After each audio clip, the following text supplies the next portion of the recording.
All right, Anita, come on in. Oh, 45 minutes. I'll put 25. Hold on. Let me get myself together. All right. Hi, everybody. My name is Anita, and I'm a grateful recovering alcoholic. And I see there's a couple of people, Texans in the room. I'm from Houston, Texas. My sobriety date is March the 13th of 1998.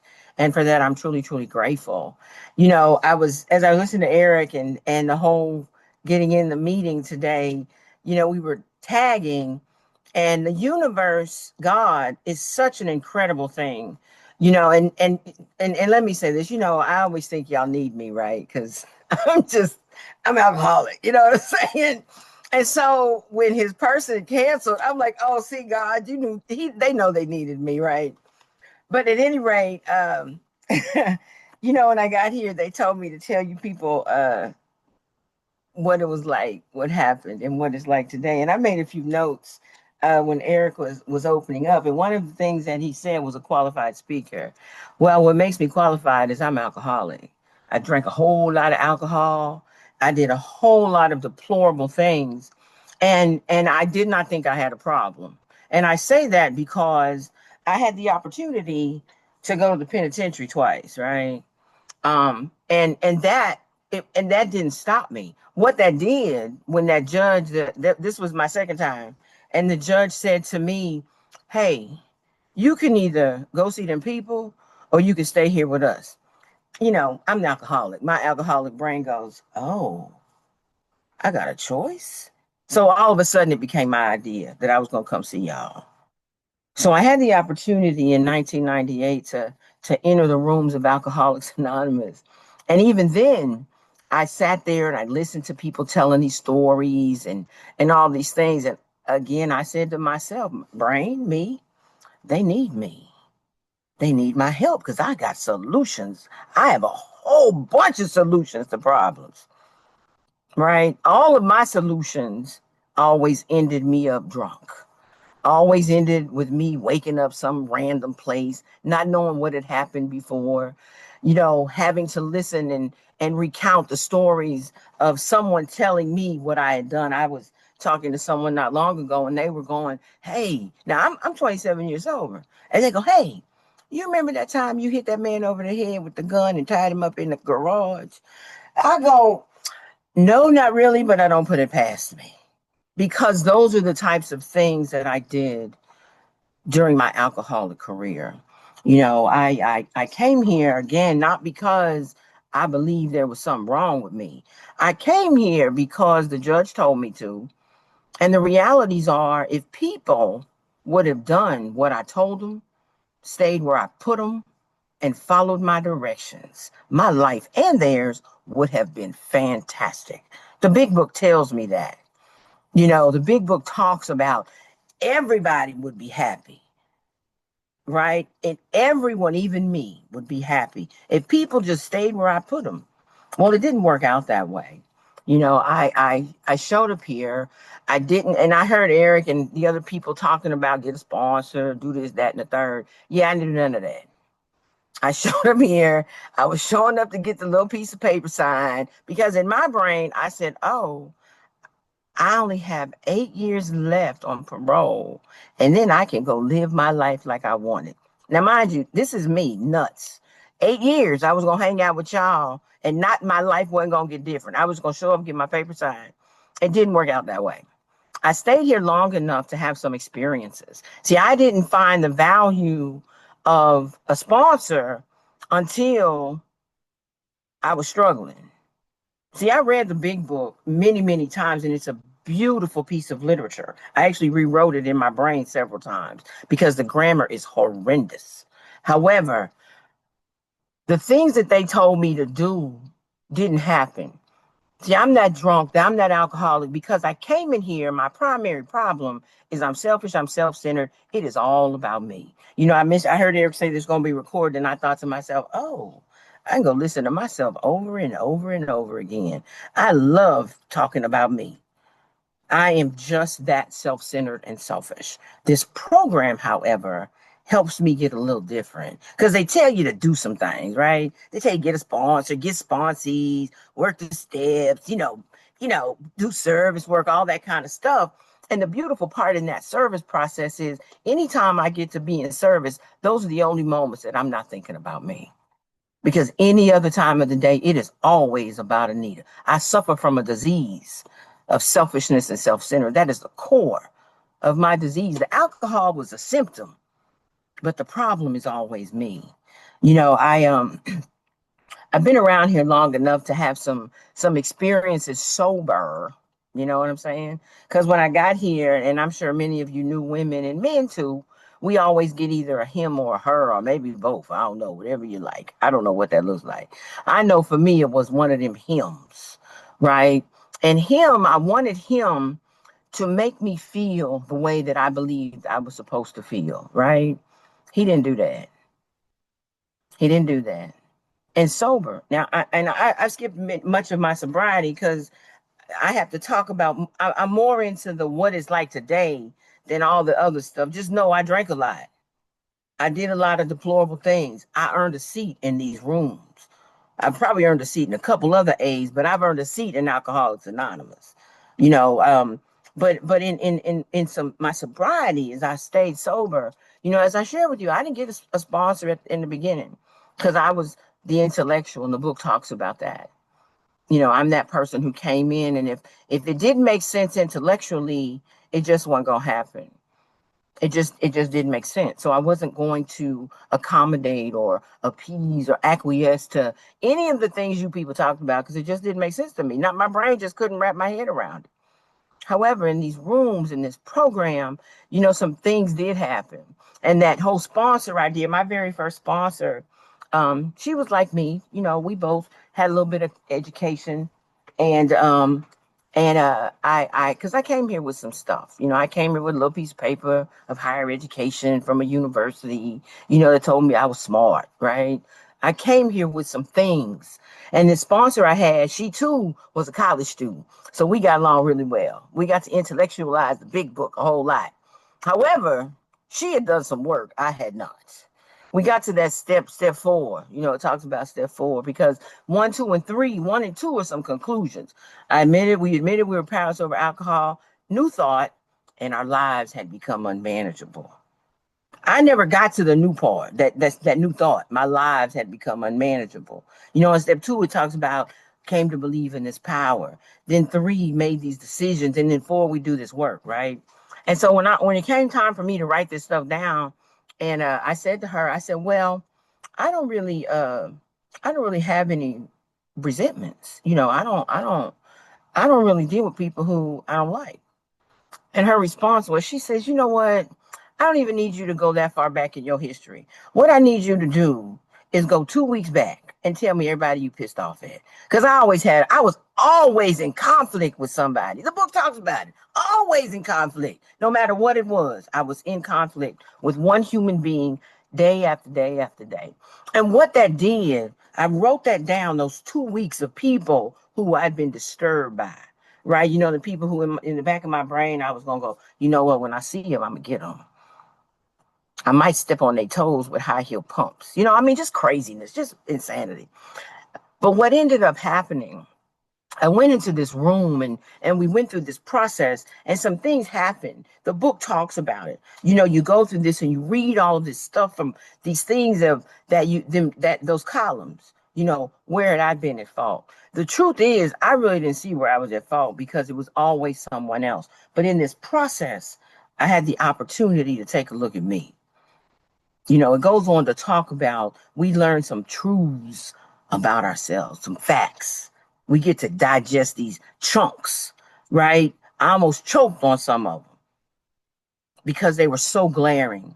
They were so disturbing, and in this process, but what happened is that moment where the book talks about where you get this level of freedom or emptiness and kind of this floating because you get rid of some stuff, the junk, the debris, and so I carried on,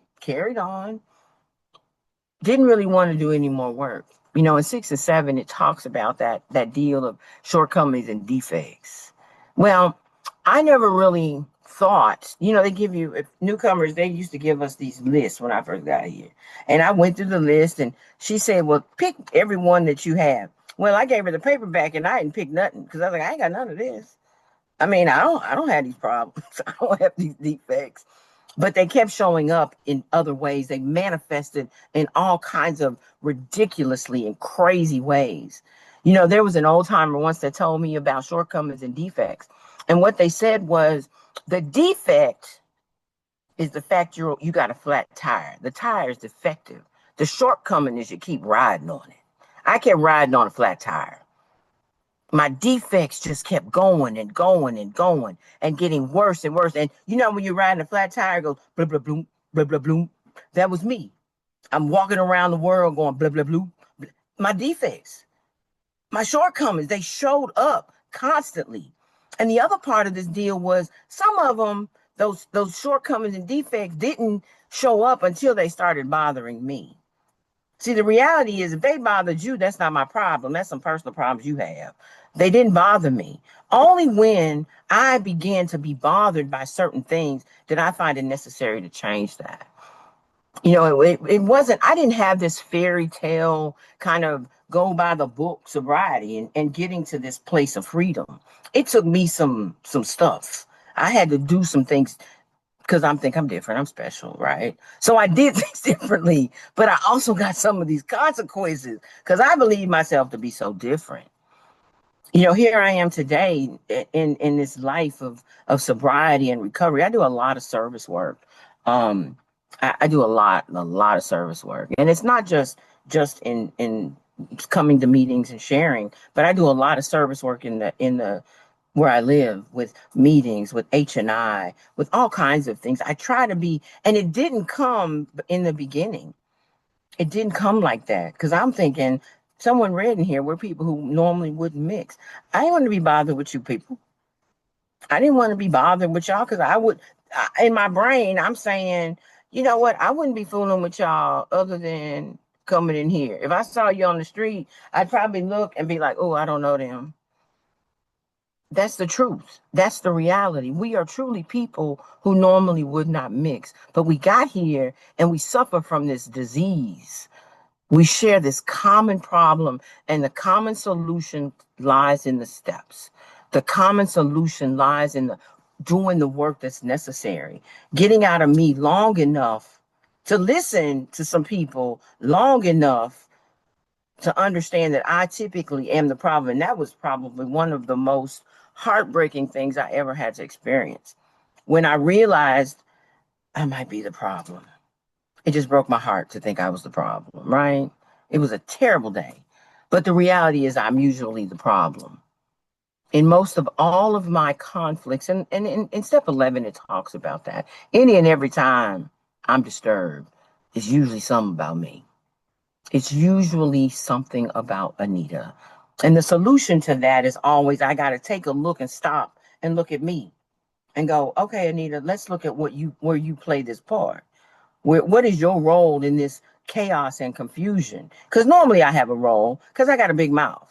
I'm usually saying what I want to say. And sometimes I got to be conscious about, I probably shouldn't say it like that. Let me think about it. I even have to write some things down before I go talk to people sometimes.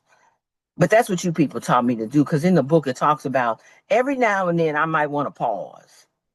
I might want to pause before I open my mouth because I don't ever want to bring harm to another person, not intentionally. I can't help if your feelings get hurt or people's get hurt, not because I intended for that to happen. But even then, I still have to go back and say, hey, you know what? I apologize if your feelings got hurt.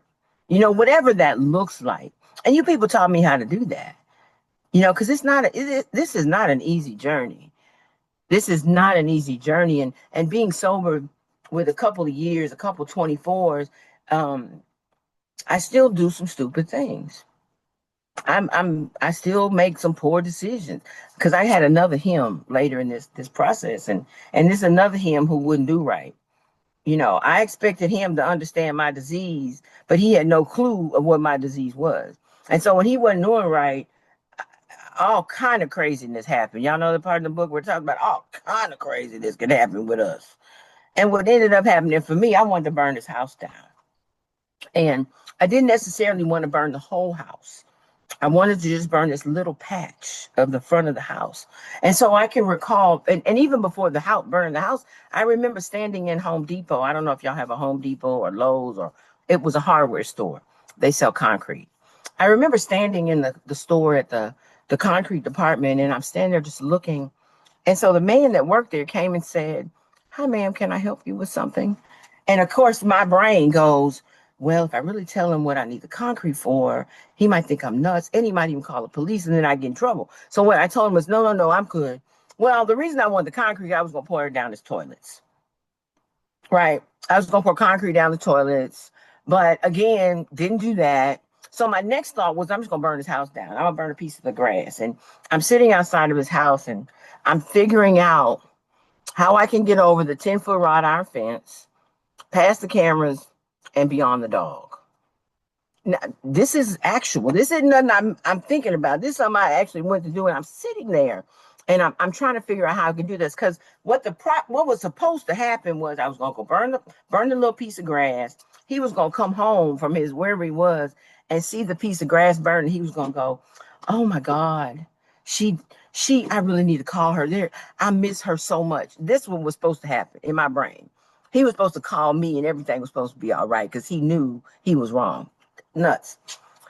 What ended up happening, I sat there contemplating this whole process and this whole scenario in my head. And suddenly, because I have this God relationship, I have a relationship with God, believe it or not.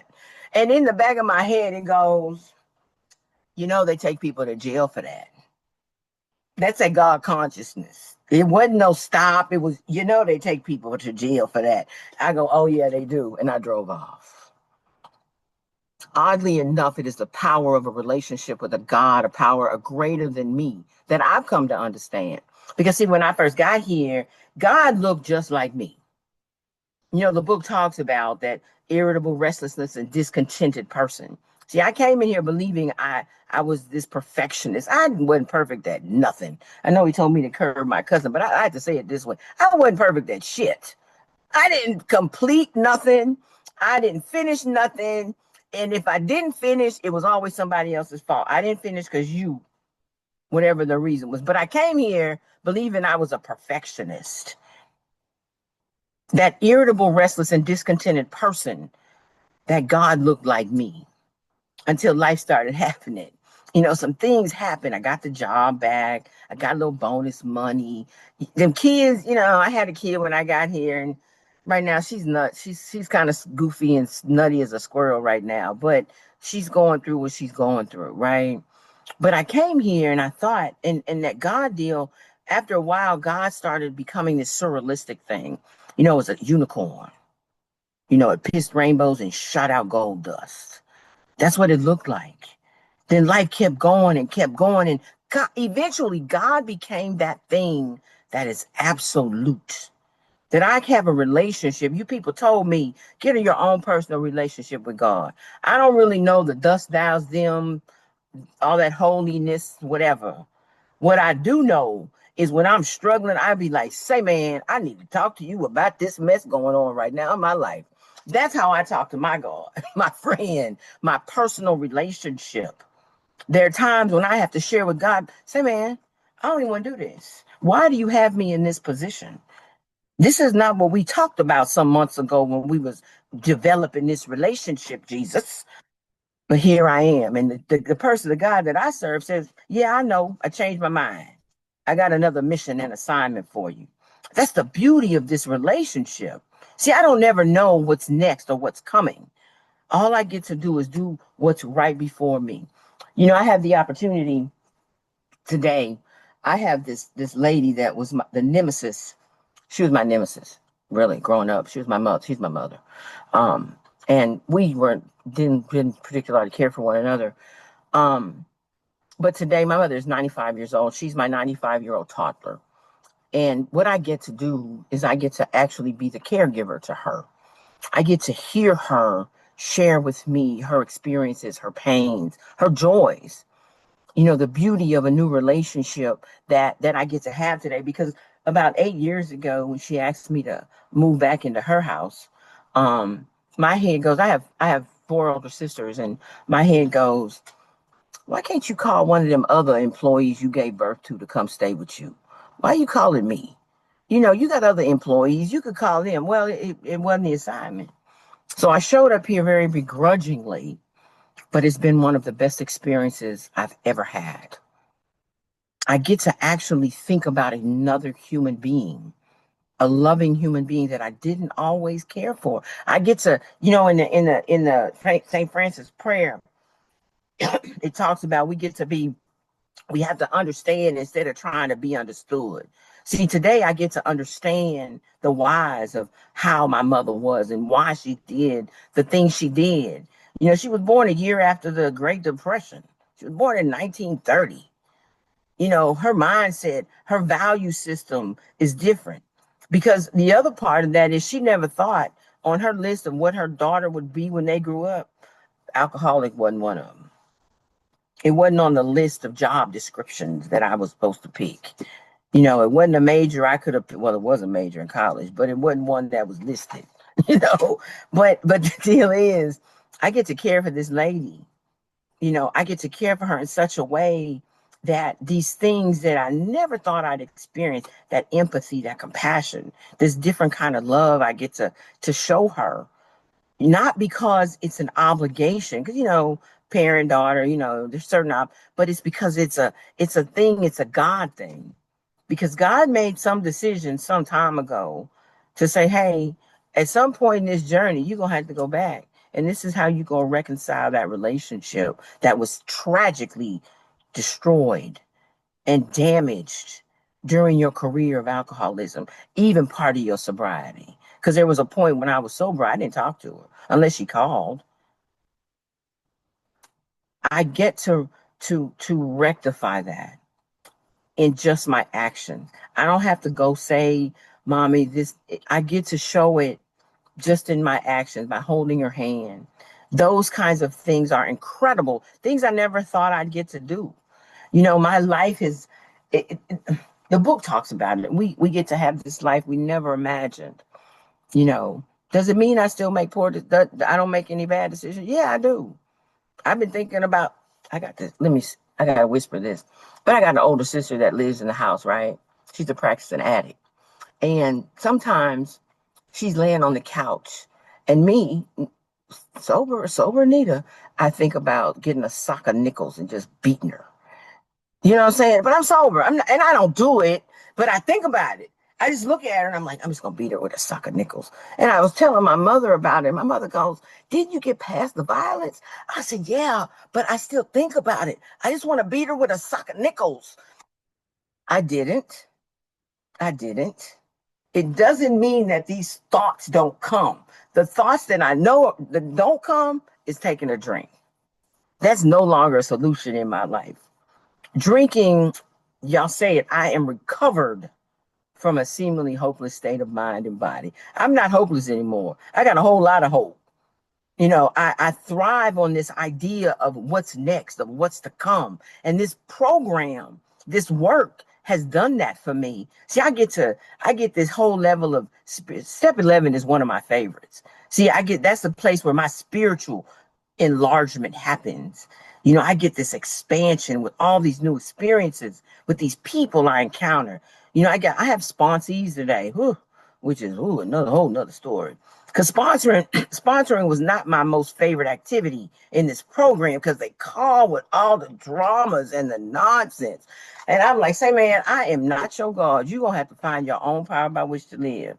What I can tell you, especially when they call me about relationships, I usually have to tell them, say, hey, I might not be the best person to talk to, because I wanted to burn his house down. What I can tell you to do is a thorough sex conduct inventory, because that's what I had to do. And when I did that, I got better. I got a whole lot better. I mean, now am I in a relationship? No, because I'm not spiritually fit today. Not right now. Maybe one day. Who knows? But not right now. Because I look at him and I be like, ooh, that's going to be a lot of work. And if you be alcoholic like I be alcoholic, we do enough work just to stay sober and deal with these people in the world every day. That's a whole lot of work. Because see, I'm that person who wakes up in the morning and my committee is still alive and well. And they wake up sometimes, or I wake up and they be going, "Oh, child, we so glad you woke up. We've been waiting to talk to you." Every day I make a decision to turn my will and life over to the care of this God, to the care of this power, this thing that is absolute in my life. Knowing when I'm gonna act crazy, because I still can say, okay, hey, God, I'm gonna be right back. I gotta go over here and go to my default and act the fool for a minute, but I'm coming back. Trust, I'm not lost no more. But I need to take a moment to go do this, and I get to come back. It's not as frequent as it used to be. It's not as frequent, but I have those choices still today.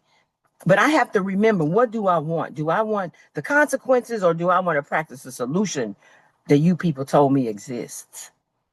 That I pray, that I ask for some understanding, that I ask for all these things that it talks about, patience and tolerance. Yeah. It comes and goes. Sometimes I'm patient.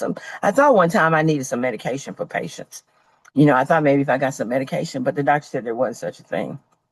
But what's happened in my life about maybe 7 months ago, maybe 8 months ago, I was in the hospital.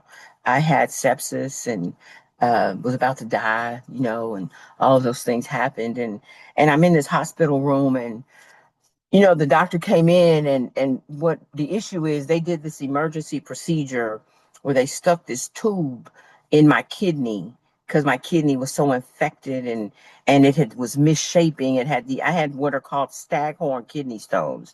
They're not the kind that you can just poop and pass, right? They're the kind that literally um, they become part of your kidney tissue. Anyway, this doctor came in the room and he said to me, Miss Lewis, you wouldn't have made it another day.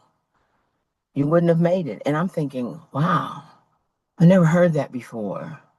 But the next thing he said was, we're going to have to remove your right kidney. And I said, really? Do I have choices? He says, yes, you have a choice. You either die or we take the kidney. Now, this is a doctor. You would think he had a little bit of bedside manner, but what it did is, it's the same concept in this program. You drink, you die. There are certain things I must do regardless of what it is. And when I apply the steps, the book talks about it. When we apply these principles in all our affairs, step 12, right? We do this stuff, we carry the message to the person who still suffers, and we practice this stuff in every affair in my life. I had to practice this program in a hospital bed. I had to concede to myself, inner self, that if I did not do some things, I would die. Like the book talks about, I had to concede to my innermost self that I was alcoholic. That was the only way I was going to begin to recover. I could always say, yeah, I drank a little too much, or, yeah, I got into fights, or every time I get drunk, I end up in jail somewhere. I could say all of those things and never acknowledge I had a problem. But only until I conceded to me did the problem begin to evolve to find some solution. And it's the same in my living. I practice these principles in all my affairs, at work, with people, with y'all, because y'all are some hard people. In Houston, I don't know about where y'all come from, but these drunks in Houston, who child? Sometimes I got to pray before I walk in the meeting, because there's gonna always be one. It's usually some old timer who's some bleeding deacon, who always got a response to something that had nothing to do with him or her. At any rate, in this process of my medical crisis, I had to dig in and go back to some basics in this program. I had to trust in this God that became absolute in my life. And remember that God is absolute. The book talks about our greatest asset is our experience. What I know today is the God of my understanding has always carried me through everything, even though I didn't think it would. All of the things that have happened, all of those poor decisions, all of the fears that I had about just staying sober. I stayed sober because I trusted this God, this power that you people said I had to find. Because the book tells me that we're taught, we learn, and we demonstrate. And today I get to demonstrate what this program looks like, what sobriety looks like, what practicing the principles look like. You know, I mentioned I have this daughter, um, and she's 30, she's 37, and she's nuts, right? And I say that jokingly, but she's suffering from her own issues, mental. I don't know if she's doing drugs or drinking. I don't really know. What I do know is I can't fix her. As a parent, there was a time I was up all night. You know, I left Houston one time and flew to Tennessee because that's where she was, and packed her up and drove her back to Houston. And a week later, she back in Tennessee, and I'm trying to fix her, you know, because I'm that person who I'm gonna go get my big earth moving machine, and I'm gonna go pick your whole life up and bring it into my world and let you sit there while I go out and fix your life. You know, I'm gonna be responsible for the repair of your life. I don't do that anymore. You people have taught me how to do that, how to let go and trust that God is going to do what God is going to do for my sanity and for theirs. Because every time I interfere, every time I get in the way, the book tells me I put myself in a position to be hurt, because I'm always trying to make her be different or think that she has this potential to be something that she should be. Because sometimes my brain goes, you spend a whole lot of money on her education. You know, sent the child, she got a whole master's degree. But that's not what it's about. You people taught me that I had to let her go because God is her creator.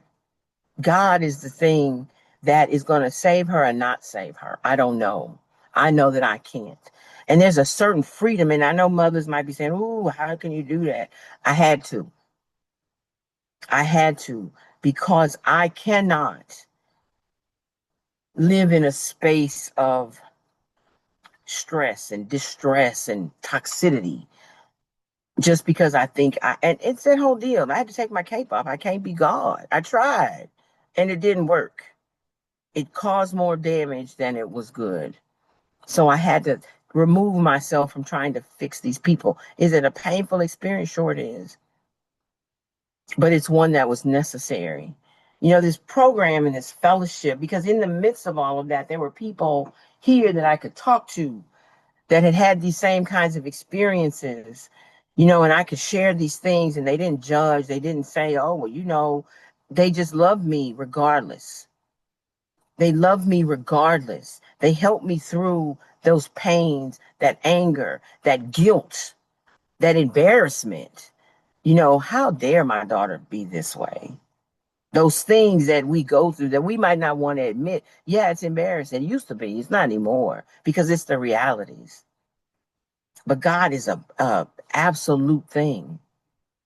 And I believe that in this universe, God's universe, all things work out exactly the way they're supposed to. You know, and this program taught me that. You know, these multiple years of sobriety are fantastic. I've been able to do that consecutively and stay sober for however many days it is. But what I still get to do is experience some of those emotions that I experienced years ago, but I don't drink behind them. You know, do I still suffer from some insecurities? Yeah, I do. Do I still suffer from some guilt and pain and anger? Sure, I do. But I get to do that and have some resolve because this program told me there's some other things you can do. If you stick close to God, He's gonna work some things out. There's a piece in that book because I'm a believer in those transactional. It's funny when you were doing the whole big book thumper thing. I'm so crazy. My head goes, well, what do I win? And then when you said you were gonna mail me something, I said, oh, what's let me give you my address because I'm thinking I'm finna get something. And I say that to say relationships are transactional, even mine with God. I may not get nothing tangible, but God, if I do certain things, the book talks about it under these conditions. If I do some stuff, I'm gonna get some stuff. I'm gonna get a level of peace. I'm gonna get some understanding. I'm not gonna be in conflict with everybody that comes into my life. I'm not going to struggle in these areas where I've struggled. I'm going to have this peace that is just beyond understanding. I can be the queen of, okay, people come to me, okay, let me know how that work out for you. I no longer have to be in this place of contention where I have to be right. Usually I am, but I don't have to tell you I'm always right because I know I'm always right. I'm better at that. But usually I am right. But I don't have to make you not be right because I know I am. It's really a crazy dynamic in my brain. But this program has taught me how to do some things very differently, to be more loving, to be more tolerant, to be patient. See, they wouldn't give me no peel for it. So I had to find a way through the relationship with God to find a level of patience, to contend with people. That's my biggest struggle. People, it's there every fucking where. No matter where I go, there they are. My house is full of them. There's always somebody running around here, whether it's my daughter, a sister, grandchild, everybody. There's just always somebody. I can't escape them. So I had to find a way to deal with them. I had to find a way to live amongst them without walking in a space with my face looking like, the stank face. Every time you see people, I had to find a way to exude a level of joy, a level of patience and tolerance. That I love you regardless of any and everything else because God has loved me the way he has. That I get this grace, this thing grace, because I've always had it. It's like a window, right? It's like you're in this circle of life, and every now and then you pass this window, and God will say, "Hey, you ready?" And most of the time, prior to sobriety, I'd say, "Nah, I'm not ready yet." I'd come back around, and every now and then that moment comes where he says, "You ready?" I get to slide through that window and get to experience what I experienced today. The program of Alcoholics Anonymous has saved me, not just my life, but my soul, my spirit, my being. It has altered my thoughts. The book talks about it. We get to have a new outlook upon life, God, and our fellows. I look at people and things differently. I even look at God differently. When I got here, I thought God just worked at the church, right? That if I went to church, he was going to do a little work for that hour and a half, and then I have to leave, and God's no longer with me. See, this program has taught me that God is absolute, that no matter what, I can reach out to people who are also part of that God relationship. See, God lives in this program, right? That's the ultimate authority. That's the ultimate authority. And through you people, I get some God relationships because you have them. So I get them. Not that it's like this thing that I get from touching you, but I get to watch you demonstrate it. I get to watch these people having overcome certain things in this process. And therefore, I believe it's that hope that I can too. If you're new, I'm almost out of time. I got a minute left. If you're new, keep coming back. Just don't drink. Life is going to be life. Because it was life for when you were drinking, it's still going to be life when you're not. Just don't drink and you have a chance. That's what they used to tell me. Well, they used to tell me a whole lot of stuff. They used to tell me stop talking. If you don't open your mouth, won't nothing come out. They used to tell me all kind of stuff. And I'm gonna leave the newcomer with this little story. So I don't know how sober I was. I was probably about maybe 18 months. And the group that I was in, the whole meeting, it was a club. They were moving from one building to the other. And I was such a busybody, and I was always in conflict with somebody. And so the guy, one of the old timers, he let me be in charge of the bathroom. I was in charge of the ladies' room, right? So I went and put all these knickknacks in the ladies' room. And every time I went in there, somebody kept moving my shit. They kept moving the stuff in the restroom. So I went to the old timer. I said, "Hey, we need to call group conscious because people keep moving the stuff in the ladies' room, and I am having a problem." And he says, "Anita, that's an Anita problem. That is not a group problem. You are going to have to figure out a way to get past yourself and know you were just in charge of the bathroom. It is not yours."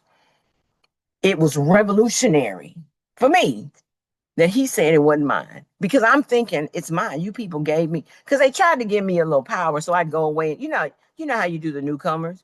You go find something for them to do so they can stay out the way.